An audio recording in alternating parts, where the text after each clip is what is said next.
میں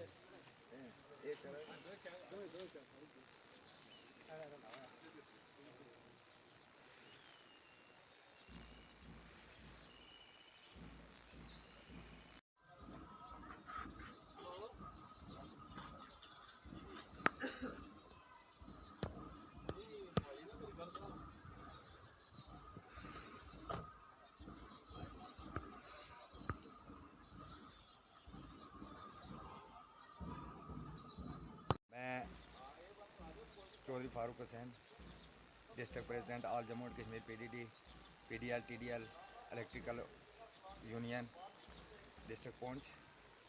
ہم آج ہمیں نہایت ہی افسوس ہے کہ ہمارا ایک ساتھی جو پرسوں ED فاسٹ جموں میں جن کو کرنٹ لگنے سے ان کی مرتیو ہو گئی، ہمارے تمام ساتھیوں میں ان کے لیے بہت ہی غم و غصہ ہے کہ ان کے ساتھ ایسی انہونی جے صاحب کے موجودگی میں ان کے ساتھ ایسا حادثہ پیش آیا.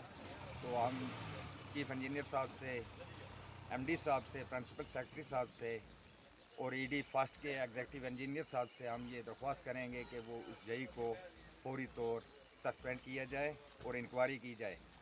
نمبر 2، ہم سرکار سے یہ مانگ کریں گے کہ ہمارے جو ساتھی شہید ہو چکے ہیں ان کی فیملی میں ہر ایک فیملی ممبر کو سرکاری نوکری دی جائے. جیسے کہ ہمارے چیف انجینئر صاحب نے یہ ایک پہلی بار جموں کشمیر میں پہلی بار چیف انجینئر صاحب وہاں موقع پہ گئے اور وہاں لکھت میں دیا کہ ان کی جو وائف ہے اس کو ہم ٹمپریری نوکری دیں گے.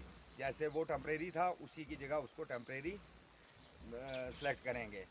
تو ہم چیف انجینئر صاحب اور MD صاحب اور پرنسپل سیکرٹری صاحب سے ہم گزارش کریں گے کہ جتنے بھی ہمارے یہاں پونچھ میں بھی اور جموں کشمیر میں جتنے بھی یہ ایسے حادثات پیش آئے اور جن کے گھر کے افراد خانہ اس دنیا کو چھوڑ گئے اور اپنی جو جان تھی اس کی قربانی دی کام کرنے کے دوران، ان کی فیملی کو بھی ایک سرکاری نوکری ٹمپریری سے ہی بلکہ ان کو نوکری دی جائے اور ان کو جو 12 لاکھ کا جو ان کا معاوضہ ہے انہیں دیا جائے.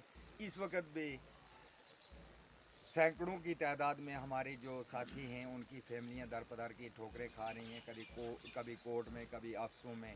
تو ہم چیف انجینئر صاحب اور MD صاحب سے یہ گزارش کریں گے کہ فی الفور ان کو یہ معاوضہ بھی دیا جائے اور جو ان کا یہ انشورنس ہے وہ بھی دیا جائے اور ان کو ایک گھر کے ایک فرد کو سرکاری نوکری دی جائے. جیسے ٹمپریری وہ تھا اسی کی جگہ اس کو ایڈجسٹ کیا جائے. اور ہم نہایت ہی ہمیں افسوس ہے اور اس فیملی کے ساتھ تمام 12,000 PDL TDL ان کے دکھ میں شامل ہیں. شکریہ والسلام. ساتھیوں، سر جو ہمارے فاروق صاحب نے بولا ہے اب انہوں نے ٹھیک ہی بولا ہے، اچھا بولا ہے. تو ہمیں افسوس ہے کیونکہ ہمارا ایک ساتھی اب اس دنیا میں نہیں رہا، لیکن ایک ساتھی تو وہ رہا. ایسے بھی ہمارے پونچھ میں بھی جو حادثے تھے وہ والے ہوتے رہے.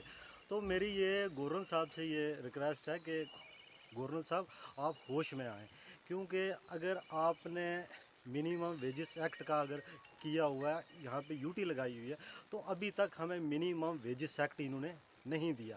اگر جیسے دلی میں UT لگی ہے وہاں پہ منیمم ویجز ایکٹ لاگو ہے، تو یہاں پہ اگر انہوں نے UT لگائی ہے تو ابھی تک ہمیں منیمم ویجز ایکٹ لاگو کیوں نہیں ہوا؟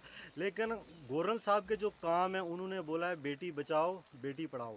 آپ ہمیں بتاؤ 9,000 روپے میں ہم کیا کیا کریں گے؟ بیٹی کو پڑھائیں گے یا ماریں گے؟ یہ گورنر صاحب کو سوچنا چاہیے یہ والی چیز، کیونکہ ہمارے بڑے برے حالات ہیں.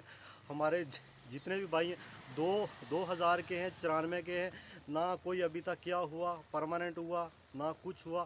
تو میری یہ گورنر صاحب سے ریکویسٹ ہے کہ جب تک آپ ہمیں پرماننٹ کرتے اس سے پہلے ہمیں منیمم ویجز ایکٹ دیا جائے.